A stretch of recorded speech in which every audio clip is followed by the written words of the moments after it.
minus Surah Yusuf, inshallah. So before I start, I know quite a few of you were not here last time. No problem. We're going to take a few minutes to do a review, just to make sure everybody's, brain juices are going and everybody's with us, inshallah, and then we'll delve into Surah Yusuf. Now, let me ask you guys a few questions. Why do you think we study tafsir? Why do we study tafsir? Go ahead. To understand the Quran. Perfect, that's a beginning point. Why do we need to understand the Quran? It's the words that Allah sent us to do what with? Not just to read, but to learn and live life. This book that we call a Quran is actually literally the words of Allah subhanahu wa ta'ala. It is Allah's letters to us telling us how to carry ourselves every single moment of our life. When we have a decision in front of us, we think, where is the answer in the Quran?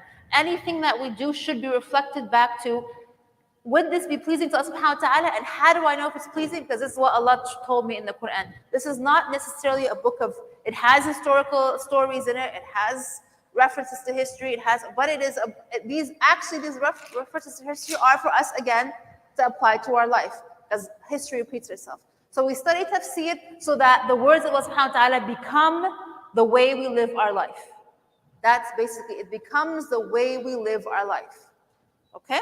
So, what is the type of tafsir that we are going to be studying? Who can remember what I told you guys last time? What are we studying? How are we approaching Surah Yusuf in our class? Are we going to go into a lot of grammar? Did I tell you guys we're going to do grammar? No, we're not going to do a lot of grammar. I'm going to talk a little bit about the beauty of the Arabic language, and it is incredibly beautiful. Are we going to go into that? Huh? No.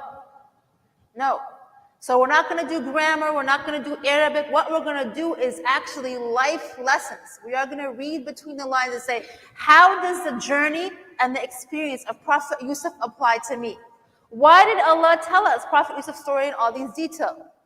So that it can help us live our life. We will walk in Prophet Yusuf's shoes and learn from him. That is the tafsir that we're going to do. And we call it tafsir, it's a thematic kind of tafsir. Tafsir mawdu'i, based upon the topic or the theme, right? It's the mawdu'a, it's not the words, right? That specifically. Good, so another question I'm going to have, and we covered this last time with you guys. What is Surah Yusuf? Was it revealed in Mecca or Medina? Who remembers Mecca? Who said Mecca? Good job. It was revealed in Mecca. What year was it revealed in? When was it revealed? If you don't remember the number, it's okay. You can tell me this situation. What situation was our Prophet in when Surah Yusuf was revealed? This year of sorrow, very good. The Am al-Huzn, which was the 10th or 11th year after he received his first revelation, after he became a prophet, right? Why was it called the year of sorrow?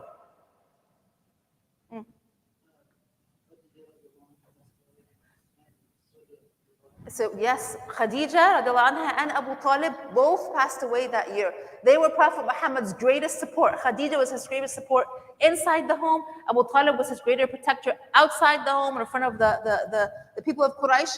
They both died in that year. So Prophet Muhammad was actually going through a very hard time. And when he realized that he lost that support of his uncle, he went to look for a place where he could take his believers and get them out of Mecca. Because that protection of Abu Talib, he lost it that year. When he went, where did he go? Ta'if. And what happened to him in Ta'if, Yusuf?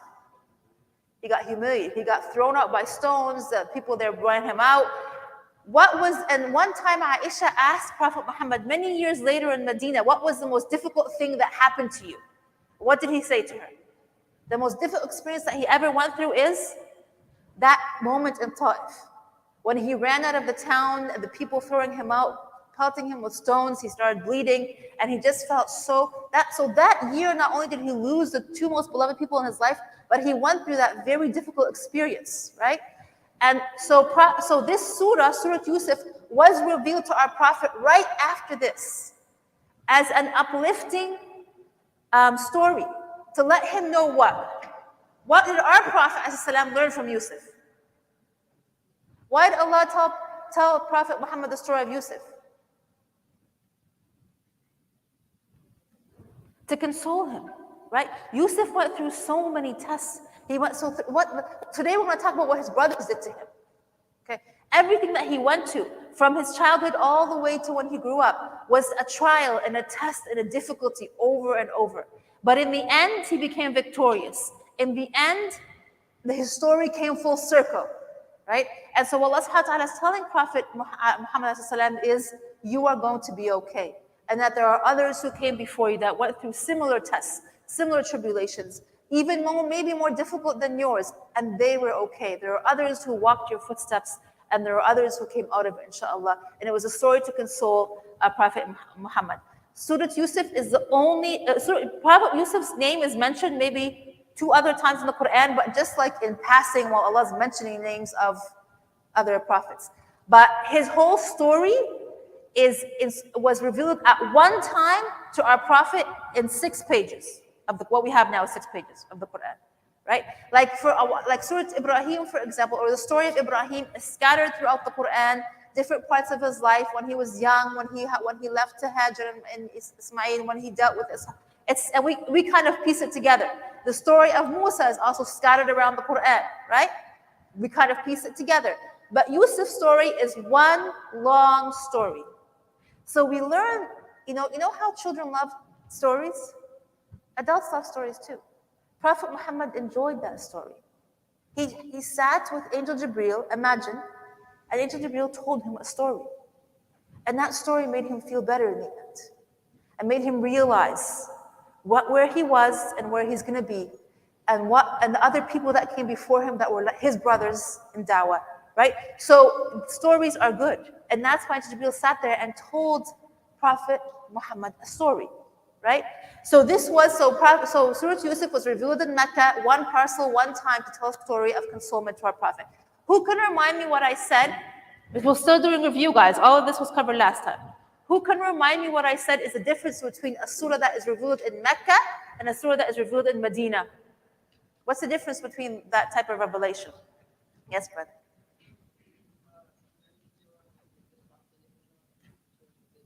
Okay, that's in terms of time. Revealed after and before. Yeah, so the Hijrah defines Mecca, what was revealed, Mecca and Medina. What else, brother?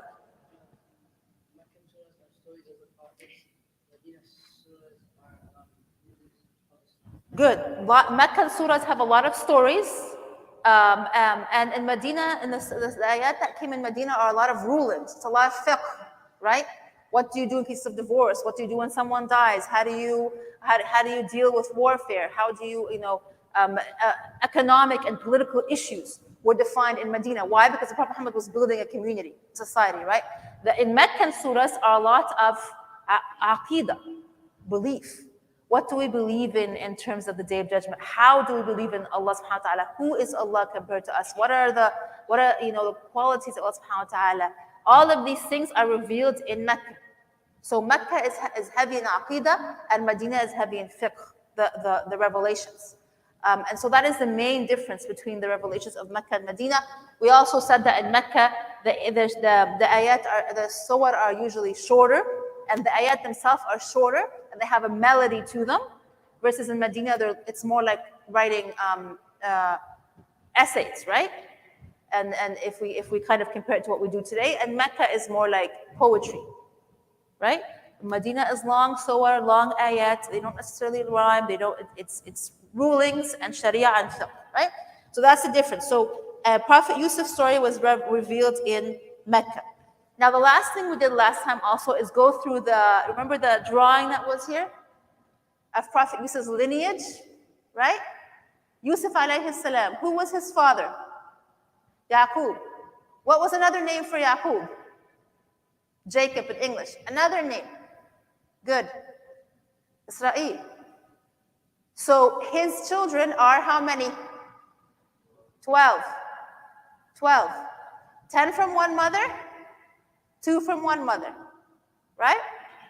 The 2 that are brothers are Benjamin or Benjamin and Yusuf or Joseph, right? So the father of Yusuf is Yaqub, and these 12 tribes become Bani Israel. Like his 12 children, when they grow up, they become the children of Israel, right? Each of these brothers has his own children, has his own lineage, right? And they become the children of Israel. So the father of Yusuf is Yaqub. Who is the father of Yaqub? Go ahead. Ishaq, very good. Who's Ishaq's mother? No, who's Ishaq's mother? Sarah. Who's Ishaq's father? Ibrahim. So Yusuf's grandfather is Ibrahim alayhi salam, right? Does Ishaq have a brother? Who is? Ismail. And who's Ismail's mother's name? Hajar, right? Remember we drew this all out. And we talked about where Yusuf is in the terms of all the other prophets, inshallah. And I think the recording was shared on the WhatsApp. So if you guys want the details, you can go back and listen to the recording. But inshallah, that's basically what we covered last week. So today, inshallah, we will actually go into the first 18, maybe 21, depending on our time, ayat in the Quran. Okay, inshallah?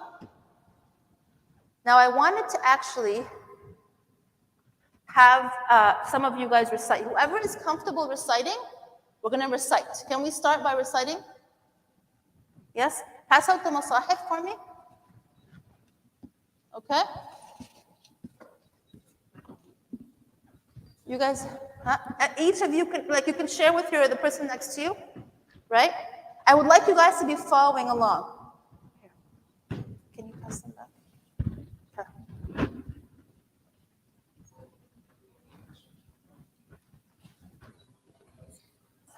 You guys can use your phones. Oh, forgot about that. You guys would prefer using reading Quran on your phones? I prefer reading my Quran from my pages. Hard copy, guys. Hard copy. Something you can touch to the feel. Who else wants the WhatsApp? Okay, good? Good. So we're going to start first by reading these ayat. Okay? Raise your hand if you don't mind participating, and we'll go around. Everybody who is going to read 3 ayat. Okay? Who can read for us first? The first 3 ayat. It's page 235. No problem.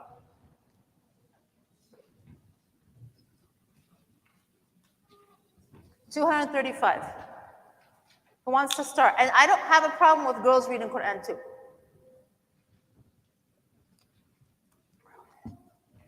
Ayat, can you read the first 3 ayat for us? 3. Yeah, start, please. Boys, you have to, everybody please, if we can listen carefully, we're going to first recite the first 21 ayat together, and then we'll go first. And I think it's very important when you guys, why we're doing this is because sometimes when you're going to go into a certain segment of a surah and do tafseer, it's good to hear the whole thing, because it gives you like an idea of the full parcel, and then you go down and break it up. When you start right away attacking one ayat at a time, it kind of becomes disintegrated. So I want you guys to see the picture of what we're going to talk about today, and then we'll go into the ayat. Good? Okay, go ahead, ayat.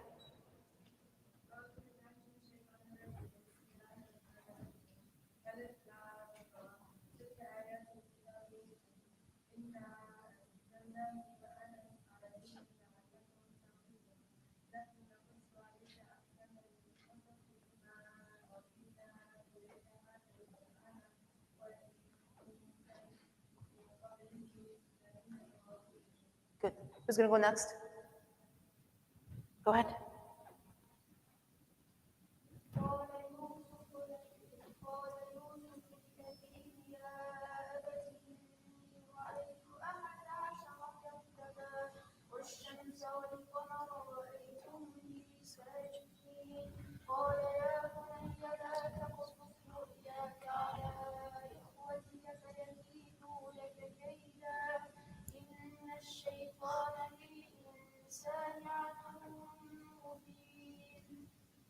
وكذلك يجتبيك ربك ويعلمك من تأويل الأحاديث ويتم نعمته عليك وعلى آل يعقوب كما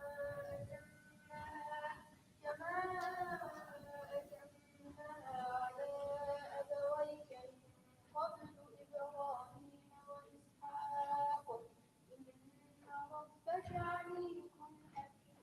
Jazakallah khairan. Anybody on this side want to read? Go ahead. لقد كان في يوسف وإخوته آيات للسائلين إذ قالوا ليوسف وأخوه أحب إلى أبينا منا ونحن عصبة إن أبانا لفي ضلال مبين أخرجوا يوسف أو اطرحوه أرضا يخل لكم وجه أبيكم وتكونوا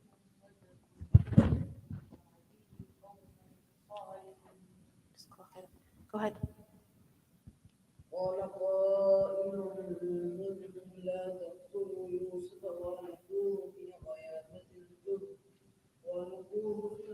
في غيابة الجب يلتقطه بعض السيارة إن كنتم فاعلين قالوا يا أبانا ما لك لا تأمنا على يوسف وإنا له لناصحون أرسله معنا غدا يرجع ويلعب وإنا له لحافظون. Let's go next. Oh, go ahead. قال إني ليحزنني أن تذهبوا به وأخاف أن يأكله الذئب وأنتم عنه غافلون قالوا لئن أكله الذئب ونحن عصبة إنا إذا لخاسرون فلما ذهبوا به وأجمعوا أن يجعلوه في غيابة القوم غيابة الجب وأوحينا إليه لتنبئنهم بأمرهم هذا وهم لا يشعرون. Next.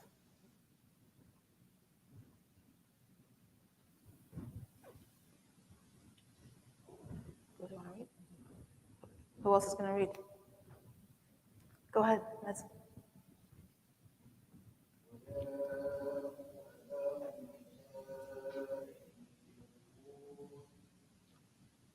قالوا يا أبانا إنا نستبق وتركنا يوسف عند متاعنا فأكله الذئب وما أنت بمؤمن لنا ولو كنا صادقين فجاءوا على قصص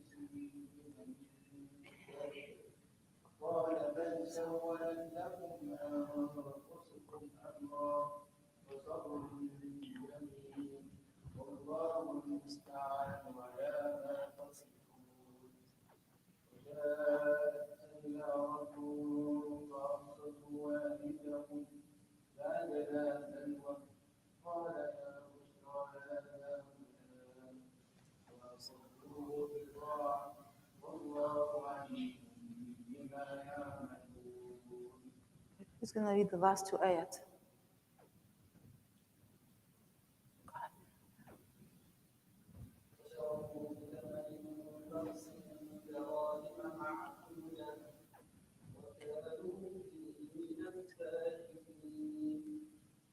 وقال الذي اشتراه من مصر لامرأته أكرمي مثواه وعسى أن ينفعنا أو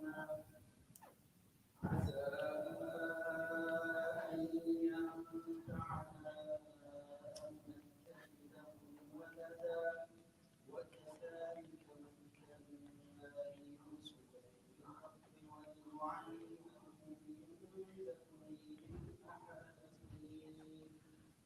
والله غالب على أمره ولكن أكثر الناس لا يعلمون. Jazakallah khairan. Jazakallah khairan. MashaAllah. So, Bismillah ar-Rahman ar-Rahim. The first three ayats in Surah Yusuf is the introduction to the ayah, to the surah. It's a very short introduction. Allah subhanahu wa ta'ala gets right into the story in ayah number 4.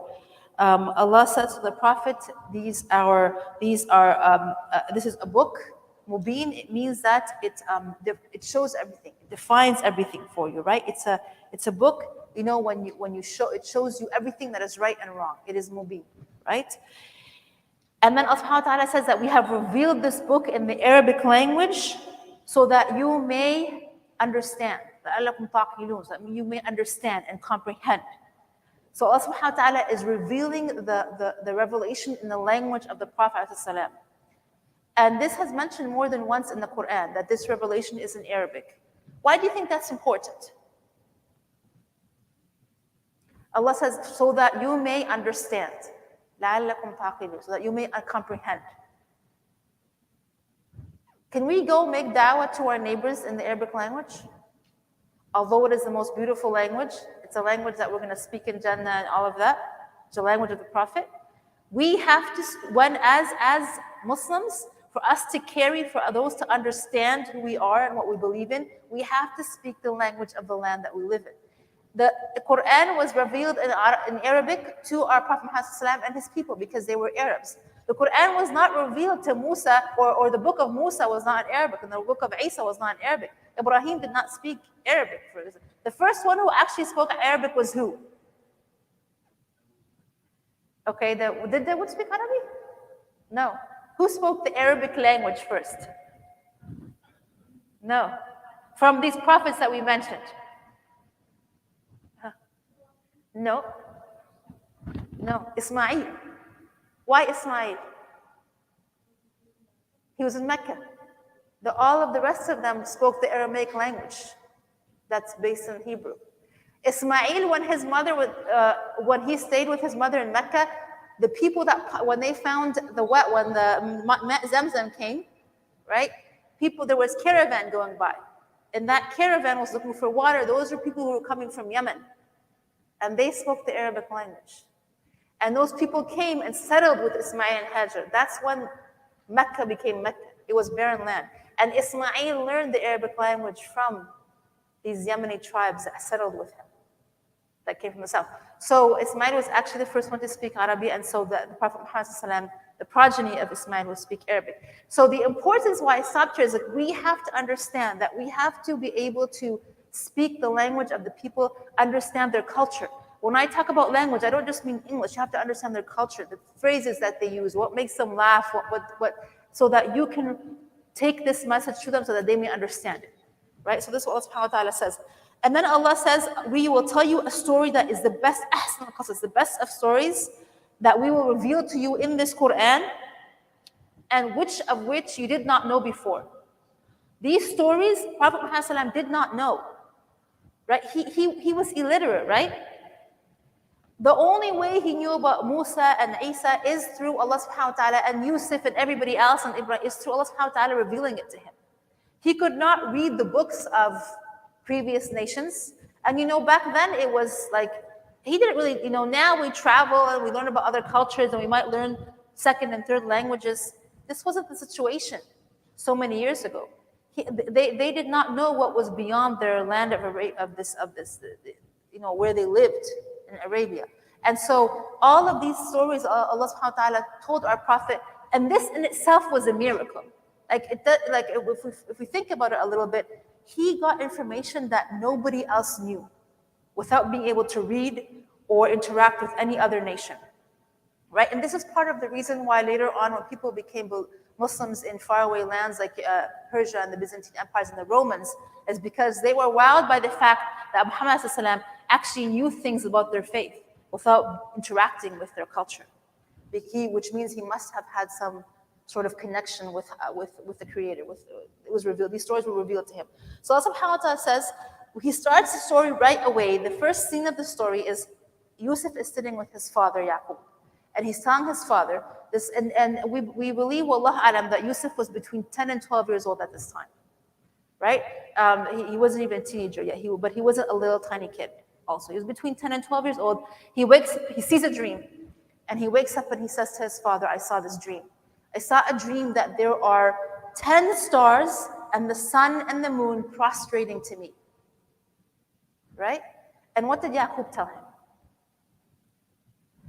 Don't tell your brothers. But Yaqub alayhi salam knew that Yusuf was special from this dream. He knew that this meant that Prophet Yusuf would grow up and become something great and potentially become a prophet. And Yaqub had been for many years kind of from the piety and the good akhlaq, the good character of Yusuf, he had been preparing him to be a prophet. And we know that from the next ayah, right? Allah says, or one of the ayahs, he says, you will be like your forefathers, Ibrahim and Ishaq, right? So Yaqub actually had a very good relationship with Yusuf. He told him about the previous prophets. He told him about Allah subhanahu wa ta'ala. Yaqub himself was a prophet. He told him, and so this relationship of a father to a son, and also not just was he his father, but he was his mentor. He was his teacher, and he was his confidant. So Yusuf was able to come and tell his father, I saw this dream. It must have been very, alarming to him, because it's something that's out extraordinary. That I saw the 10 stars and the sun and the moon prostrating to me. So his father says that Allah subhanahu wa ta'ala will raise you, you will be hakim, you will be knowledgeable, you will be salih, you will follow in the footsteps of your prophets. So our Prophet Yaqub was preparing him for something greater, right? He knew that he would be the next great prophet. And so this is the kind of upbringing and we're going to come back to this as we go through Prophet Yusuf's story. What was instilled in him when he was a young boy so that he could continue to stay steadfast even when he is like in the middle of very difficult situations, and situations that challenge his faith and challenge his morals and everything, right? His father had grounded him. His father explained things to him. His father had taught him about, those who came before him and what would be his role. What would be his role on this earth? Basically, his father had taught him at a very young age. And he says to him, don't tell your brothers, right? Because he's afraid that they will harm him, right? They will plot against you. Keep it a secret between us. And Yusuf actually did that. He never told his brothers. Now, his brothers, Benjamin was younger than Yusuf, so he's a baby. He's not part of the picture right now, right? He's still very little. The other older brothers would get together and they would just talk, like you can hear from the story, they would talk about their father and say, why does our father love our brothers more than us? Right? Why he should love us more. We are stronger. We are usba, means like we are a strong group, like almost like we're a gang kind of thing, right? We're the ones that take care of him. We take care of his crop. We're there for him. We have his back. Why does he love these two little ones more than us? And this jealousy was kind of brewing in their hearts, right? Why did they consider themselves better than Yusuf? Because they were older and stronger. Does strength make you better? What makes you better? Your faith and your piety, your character, right? So Prophet Yaqub had seen that in Yusuf. And so we learn from this that it is not your physical strength. Your being healthy and physical is important as Muslims, or as believers in general, but that doesn't necessarily make you better than somebody else. What made Yusuf better is his ability to comprehend his role and who was he become, his ability to be a good, to follow in the footsteps of his father and to be just a good, pious young man, right? And so they questioned why their father loved their little brother more, both their little brothers more. And so this jealousy got the better of them.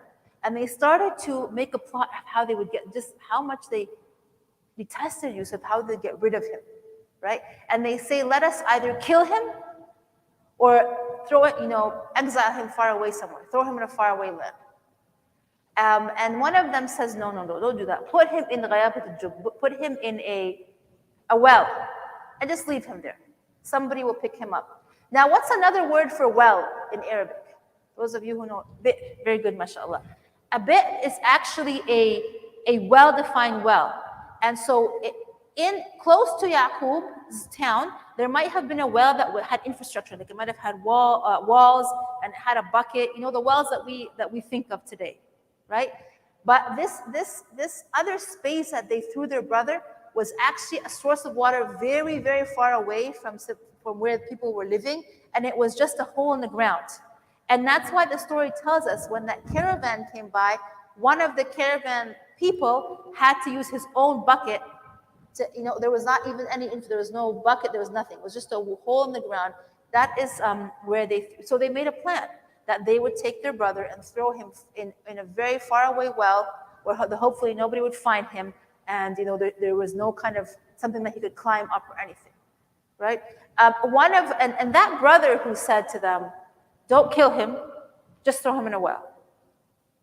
It's believed that he's the older brother, and nobody knows for sure. And he's the one that comes over and over in the story and reminds his brothers, remember, you promised your father this. He always has a sense of guilt. He's the one that's maybe the best in terms of character between all of them, right? But did he do enough? What do you guys think? No. Did he do enough? What should he have done? Stop his brothers. Because as long as you are part of the plot, then you will get the same reward or punishment. So we talk about Salih versus Muslih. This one brother might have been more Salih. He might have been more righteous than his other brothers. But he was not a Muslih. He did not fix things. You guys know the difference between Salih and Muslih? Salih is being righteous in yourself. You're a good person. You have some sort of moral character, you have some conscience. And Muslih is that you actually believe that you have to do good. You have to cause islah, goodness for those around you, fix things for those around you. So if he was a true Muslih, he would have stopped them. He would have warned his father. He would have protected his brother. But he just told them, don't kill him. Just let's throw him in this faraway well. And he went on with this plot. He didn't stop them from throwing their brother. And when we imagine, so they went to their father had actually never allowed Yusuf to go with them ever before. Like Yusuf was like 10 years old. He's never been allowed to go anywhere with his brothers. And I'm sure all of you have younger siblings. It's really kind of odd. Usually you take your siblings out to play, you take them out with you sometimes. It was a very odd situation. His father very much protected him. He did not allow him to go anywhere with his brothers. And when his brothers came to Yaqub alayhi salam and said, just let him come with us.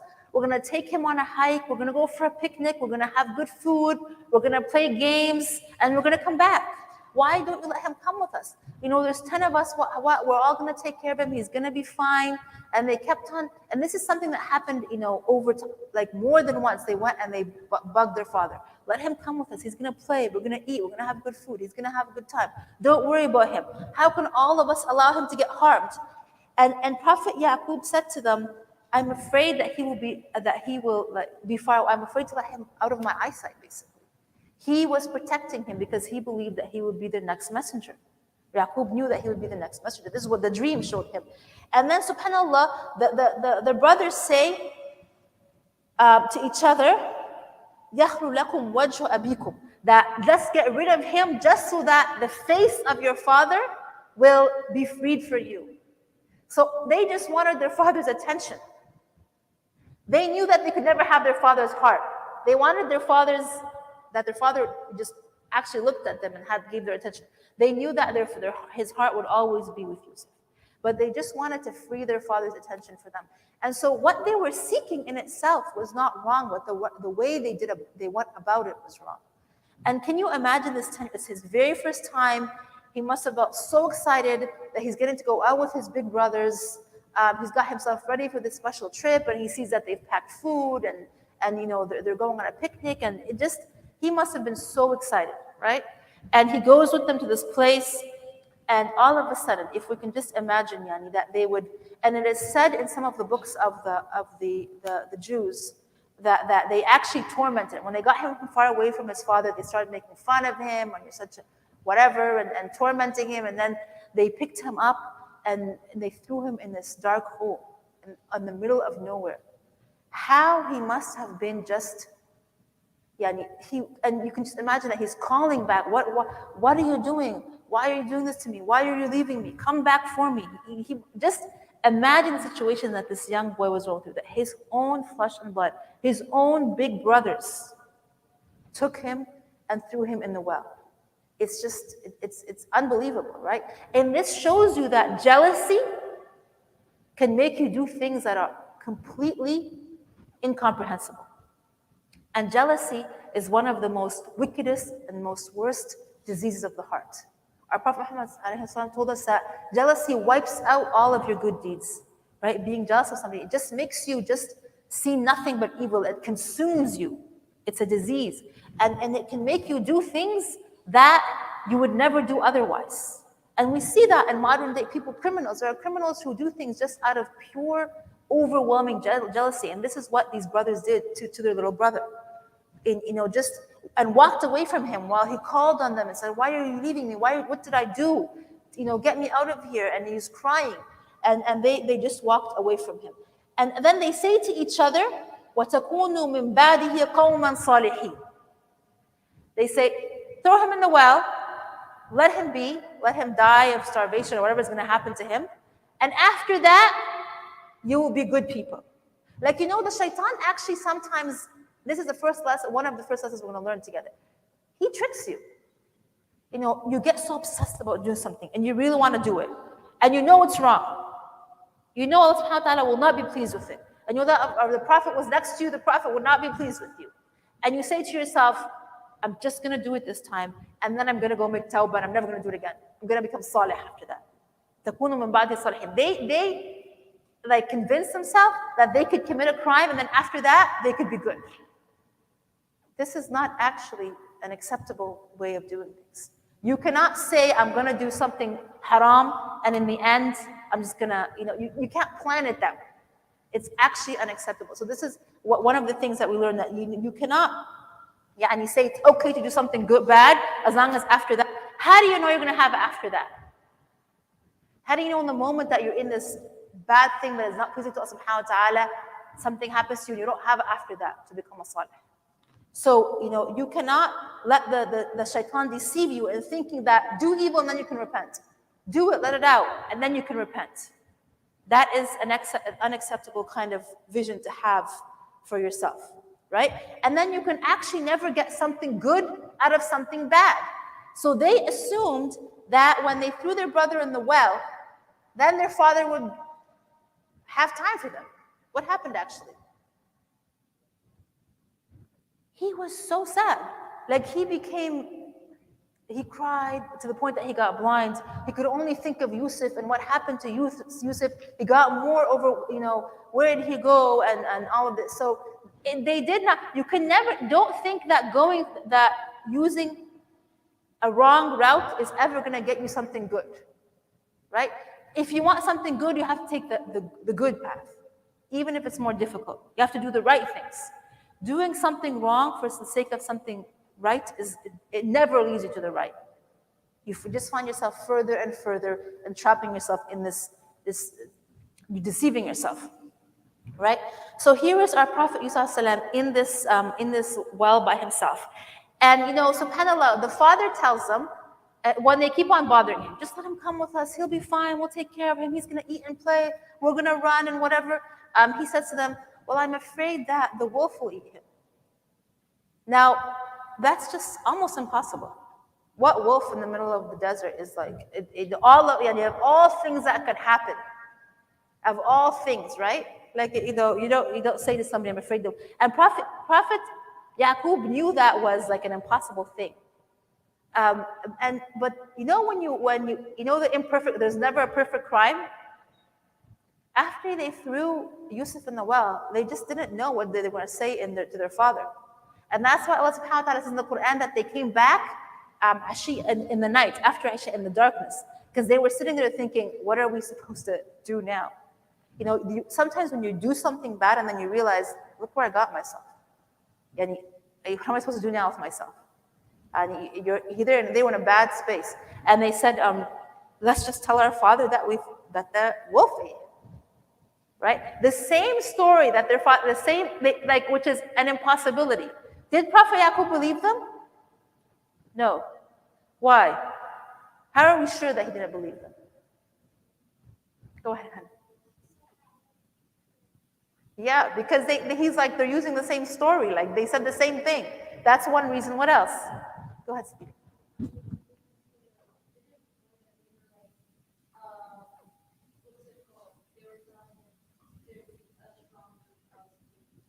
Yeah. They'll defend him. And all of a sudden, they come and they haven't, these 10 brothers haven't defended their brother from a wolf. They left him. They tell him, we left him with our stuff while we went to raise because he's too. Go ahead, brother. Why didn't he believe him? Good. Exactly. Exactly.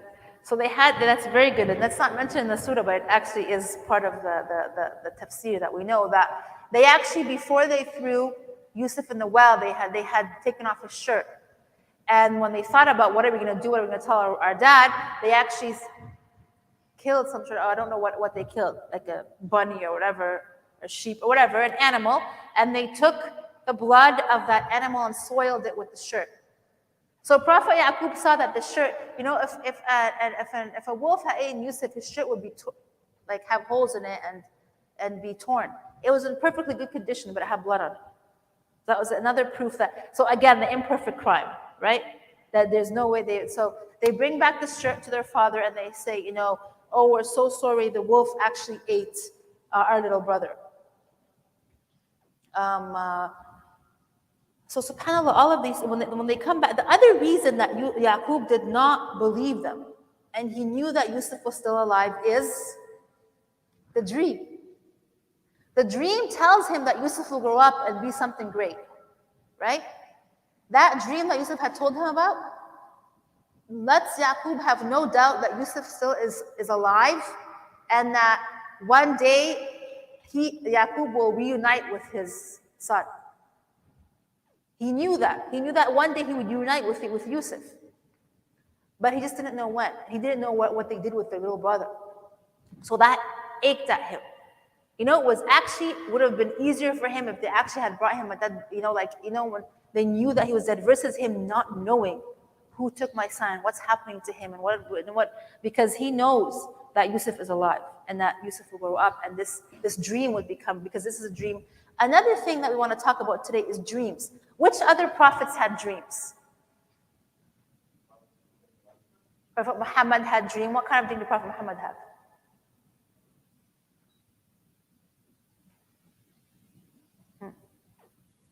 I don't remember. Who's another prophet that had a dream?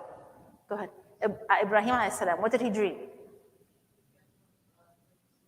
Of slaughtering his son. Very good. So dreams are actually a type of revelation for prophets. Right? Dreams are actually a type of, when prophets see dreams, they come true. Even the idea that when Prophet, maybe I was thinking that you were thinking Mazin, like the idea that they were going to go for Umrah. Prophet Muhammad had seen that they would do Umrah. What happened to them in Uhud? Prophet Muhammad had an inclination that Uhud would not go well. He had seen it in the ru'ya, right? So these kind of things, not necessarily as but other many prophets are known to have dreams, and dreams is part of revelation. And even us as salihin, as good people, we can have dreams. Now, when you have a bad dream, you make sure you are for sure that it is from a scary dream, like a nightmare, that it is from the shaitan, and that you should wake up and make wudu and try to go back to sleep on your right hand side and say Qul a'udhu bil falaq, Qul a'udhu bin nas. Say some afkar, subhanallah, alhamdulillah, and try to go back to bed. Try not to tell your nightmares to anybody. Try to forget them. They are from the shaitan. If you see something good, then sometimes it's like a good glad tidings from Allah subhanahu wa ta'ala. It's a good omen, something that Allah subhanahu wa ta'ala. So if you are close to Allah, if you are a righteous person, like if you see Prophet Muhammad in your dream, that's a good thing. Right? And there are some people who see Prophet because of how much they love Prophet Muhammad, and they follow in his footsteps, they see him in his dream. The Sahaba used to see, when one of them would pass away, they would see each other in their dreams. Right? So this is a good thing. So dreams are a sign, are some sort of, can be a connection to Allah subhanahu wa ta'ala, and it can also be from the shaitan, depending on what dream it is. So the concept of dreams is prevalent, and it will come back in this story. Right? We're going to have a lot of the people that Yusuf is with them in the jail, they're going to have a dream, and the king of Egypt is going to have a dream. There's a lot of dreams going to happen in this story. So these are some of the things. And so Yusuf alayhi salam is in this, not only did Allah give him a dream, but now that he's in this well, what does the Quran tell us about the situation of Yusuf in the well? And his brother walked out, Anas. Yes. Or he had, we don't know if he was veiled by age, but he had a good feel. How did he feel?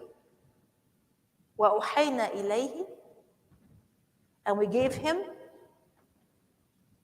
revelation, we gave him a feeling that one day you will face them again, and you will remind them of what they did to you. Basically, you're going to be okay. So this is something really, really beautiful. That sometimes when you feel all alone, sometimes that when you feel you're on the darkest moment of your life, you're in a dark well, and all those who you thought were loyal to you, or you thought you could trust, or you thought that you loved, have walked away from you, that Allah subhanahu wa ta'ala will be there for you. And Allah subhanahu wa ta'ala gave Yusuf that feeling that you are going to be okay, and that you're going to get out of this, and one day you will see your brothers again, and you're going to remind them of what they did to you. You're going to remind them of how they treated you. And so Allah subhanahu wa ta'ala consoles Yusuf when he's all alone. So this is the first message that Allah subhanahu wa ta'ala gives Muhammad as salam through Yusuf. That when Yusuf was left, Allah was still with him. And Allah is always with you. Right? If you trust in Allah subhanahu wa ta'ala. And Allah will find you. When Yusuf was sitting there in the darkness of the well, he was thinking, how do I get out of here? He's small, there's no way to climb, there's nothing to hold on to, but he was not hopeless. Never be hopeless. Never be hopeless in the good that Allah subhanahu wa ta'ala will, that there is a way out. There will be a way out. Inshallah. So this is the first thing that Allah subhanahu wa ta'ala is telling Muhammad and telling us. That even when Yusuf as a young boy found himself in this situation, Allah subhanahu wa ta'ala consoled him. Okay, what was his way out? What was his way out? Sadil. Yes. So some travelers came, so these travelers, these caravans, they don't necessarily go too close to where there's civilization.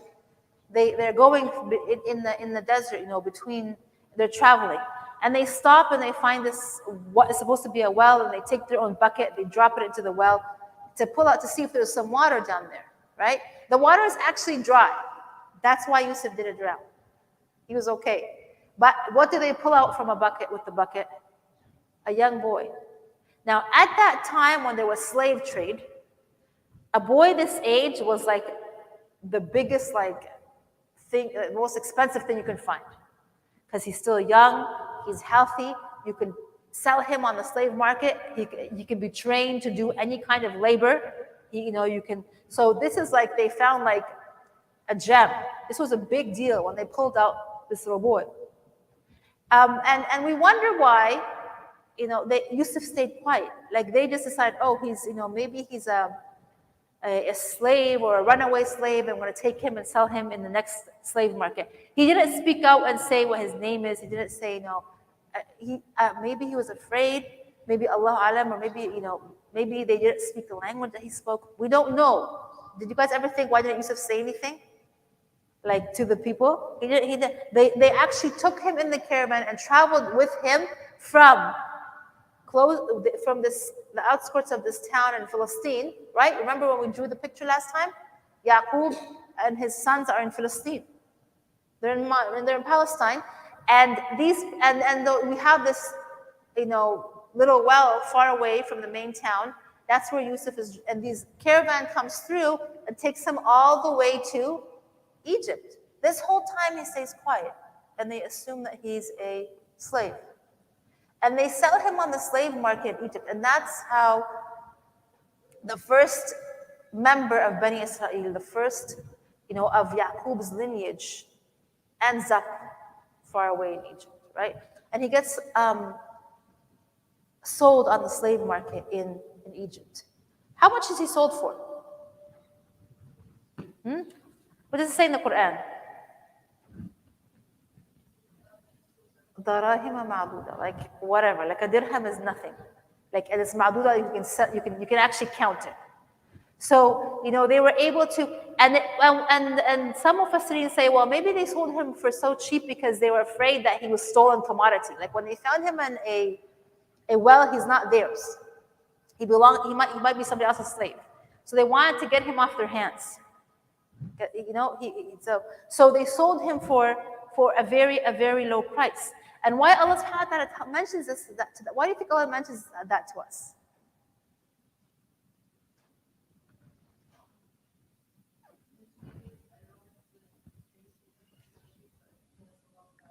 Exactly. Exactly, Karima. He was sold for so cheap. They didn't know the value of this young boy and what he would grow up to be, how he would affect the history of Egypt, right? How he affect the history of the children of Israel and the prophet that he would become, right? So sometimes something at face value to you, a person at face value to you, might be something that's you don't think that person is worth much. You don't think that person is smart. You don't think that person is that important. We should not judge something at face value. Okay, this is another lesson that we learn. You do not know what Allah subhanahu wa ta'ala has in store for this person in front of you. What can be their future? What skills that Allah subhanahu wa ta'ala might. So we have to, be respectful and non-judgmental to everybody around us, because this is, this ironic that they thought he was not worth much, but he became, a great influencer and a great person when he grew up. And then who buys him? Who buys him? Is he a king? He is actually the prime minister. So he's called Al-Aziz, and that's like his title. He's the prime minister. He's one of the prime ministers that worked in the king's, what do you call it? Hashia, or his, it's like how when one of the ministers of the king of Egypt, and we believe that maybe he was like the right-hand man of the king. Now, in Surah Yusuf, the king is not called Fir'aun. Did you notice that? He's called Fir'aun because now Yusuf is in Egypt, right? In Surah Yusuf, this man is called Al-Aziz, and the king is called the Malik. These leaders of Egypt began being called Fir'auns during the time of Musa, later on, right, in history. At this point, they are actually not necessarily as evil as the leaders that would come on later, in the many generations later during the time of Musa. Does that make sense? So there is a king of Egypt, and he has prime ministers, and this is one of the prime ministers of the king, Al-Aziz. This is not his name, actually. This is his position. It's like you say doctor or whatever. It's a label. And he goes to the slave market, and he sees this strong young man, and he buys him. He takes him home to his wife, and what does he say to her? What does he say to her? No, when he brings this boy to his home for the first time, what does he say to his wife? To his wife. The Aziz says to his wife. Good. Exactly. Yeah. So they don't have children. The Aziz and his wife don't have children, and Yusuf is a beautiful young boy, and so the Aziz takes him home and says to his wife, "Take care of him. Don't treat him like a slave. Basically, treat him, and maybe one day he'll become our son. Maybe one day we'll benefit from having him as part of our family. Treat him well." He says to her, "Treat him well. Take good care of him." And so, subhanAllah, Allah subhanahu wa ta'ala takes Yusuf. Like we're almost going to be done now because it's almost time for Isha. But he goes from, if you can imagine, you have 5 minutes. He goes from being part of a tribe in the middle of Philistine, like the way his family lived, they were tribal. It was not a civilization. He finds himself in the darkest, deepest well, feeling like he had been betrayed by those closest to him, right? But knowing that Allah subhanahu wa ta'ala loves him, remembering everything that his father has taught him, right? And all of a sudden, he's in a different place, a different land. There's a civilization, there's a king, there's ministers. He's in a palace. This is the prime minister. He's one of the richest people under the king in Egypt. He finds himself not anymore in the tents of his tribe, but in this palace, in a foreign land, where nobody speaks his language, nobody believes in what he believes in, nobody's related to him, and he's on his own. Right? And so we think about him, and right now we said he's between 10 and 12 years old. And this is where next time, inshallah, we'll start at ayah 22, where Allah subhanahu wa ta'ala actually jumps to the next phase of Yusuf's life when he becomes close to adulthood in the home of the Aziz. So think about for this week, as you guys are, all of you here are past 12 years old. But imagine at this age, if you found yourself in a place so foreign, for no fault of your own. overnight. You're taken from your comfort of home, from your family, from your father that's been teaching you and raising you and helping you understand these dreams that you're seeing, to a place where you are not known by anybody and that you're like in a foreign home, foreign land, whole different culture. How would that affect you and what kind of person would you become? Next time we will learn about what kind of person Yusuf becomes. And next time we'll talk a lot about his character. Allah subhanahu wa ta'ala calls him over and over, he is from the muhsineen. And he will prove himself in the next phase of his life how he is a muhsin, how he is from one who has ihsan in his character. Because in this space where he could have done anything that he wanted to because nobody knows him, how did he carry himself and who did he become? So inshallah, next time we'll talk about Yusuf, inshallah, in the house of the Aziz, with the wife of the Aziz. And inshallah, anybody have any questions for me about this section of the surah?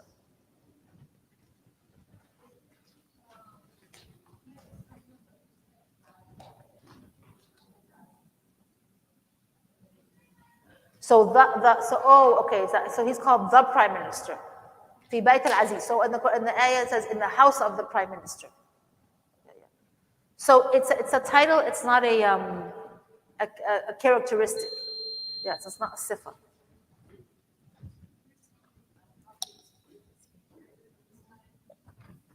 No, they don't speak Arabic. They speak like a Hebrew language, Aramaic.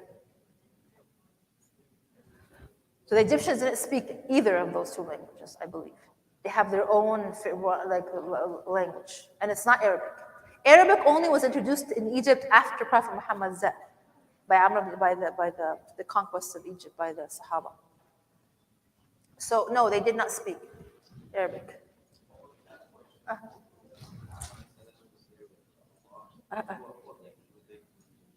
That was Arabic. To speak Arabic, صح. You're right. You're right. Good, jazakallah khairan. Anas.